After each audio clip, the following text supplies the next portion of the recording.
Yeah, yeah. So the night, I think, I don't know what you think is your best night, but I think your finest night, and I saw an awful lot of your fights when I look back over it, was that night, the Royal Albert Hall, Danny Williams, and you'd win a Lonsdale belt outright if you beat him. But here's the thing, he was unbeaten in 15, and really, on paper, you had no rights. He was going to blow you away in 2 rounds, wasn't he? Do you remember? You were going to get smashed to bits. It was, like you say, for me, that was one of my hardest fights, not necessarily because it was physically hard, because it was a physically hard fight, but mentally, going back to the Albert Hall where I'd lost a fight a few years earlier, about 3 years earlier, to Scott Welsh, but going there, defending the British title, and then having the added emphasis of becoming outright British champion, winning the Lonsdale belt outright, which was, to me, I look back on that, and that night was a great night. It was a fantastic night of boxing anyway. And when I look back on it, having beaten Danny Williams, which he was an undefeated fighter and a great fighter, great fighter that he was. But I had Marco Antonio Barrera was on my undercard. Yeah, Paul Lloyd, wasn't it? Yeah. Against on your Paul undercard, Lloyd. go on, son. I see it as he was on my undercard. He was. And the thing was, I never even got to get a picture of him or all. No, I was gutted. Okay.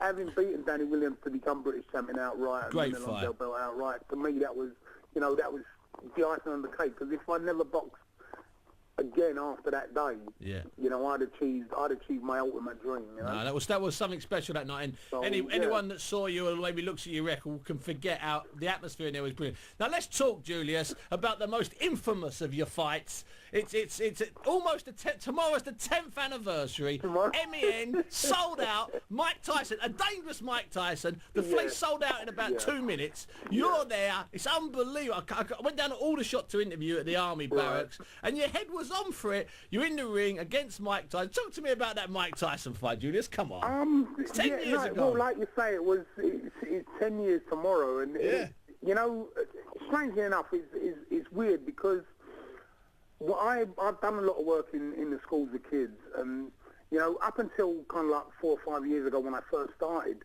the Tyson fight wasn't really an issue for me personally. Sure. It was something that I did in my something that happened. Career. And and it happened. But then when I got into school and started working with the kids go, "Oh, you fought Mike Tyson," and they brought it up like it was happened yesterday, last year, because of the internet. And even now, kids still look at me and say, "Oh, you fought Mike Tyson. I watched your fight last night on the internet." Oh, fantastic! So it's current. Today, even today, 10 years on, it still seems like it's current. But yeah, it was, looking back on it, I look back on it with a smile on my face because I think to myself, right, I'm this guy who came into boxing late from South London. Nobody really knew my name. Of course. And then I get to fight, in the end, I get to fight one of the biggest and greatest names and one of the arguably one of the best heavyweights in the last 100 years. No argument there from me, mate. This guy from South London gets to fight him, and all right, then, people ask me all the time, did you go in there thinking that you could win? And I said, 100% conviction, yes. Yeah, I remember. If I didn't think I could win, I wouldn't have been there in the first place, and it's strange because people say, oh, I would have done that, you paid me this kind of money and I would have done that. I say, you know what? To be honest with you, you wouldn't want to get hit by Mike Tyson.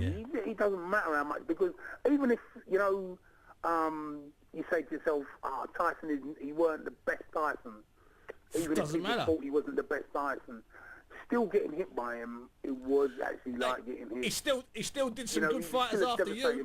Yeah, definitely. Yeah. And I've been in with a lot of guys. I've been in with a hell of a lot of guys, sparring and actually fighting them, Yeah. I've been in with the likes of Lennox Lewis, Frank Bruno, obviously Vitaly Klitschko, big hitters, guys that can punch, and even domestic guys like Danny Williams, Pele Reid, Scott Welsh, those big guys, bangers.